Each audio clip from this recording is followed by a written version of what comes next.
ಅದಕ್ಕೆ ವಿನಂತಿ ಮಾಡ್ಕೋತೀನಿ. ಇವತ್ತು 5 ಗ್ಯಾರಂಟಿ ಕಾಂಗ್ರೆಸ್ ಪಾರ್ಟಿ ಕೊಟ್ಟರು ಕರ್ನಾಟಕದಾಗ.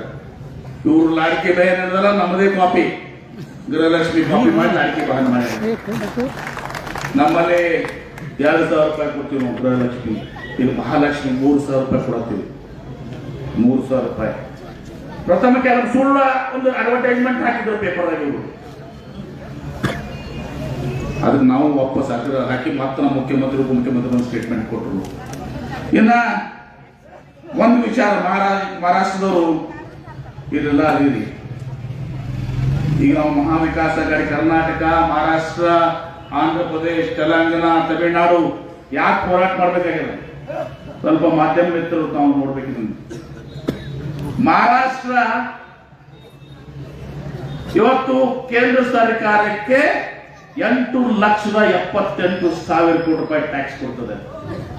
Maharashtra is giving 8,78,000 crores of tax. In return, for Maharashtra is getting 1.3 lakh crores. 8,78,000 crores Maharashtra is giving taxes.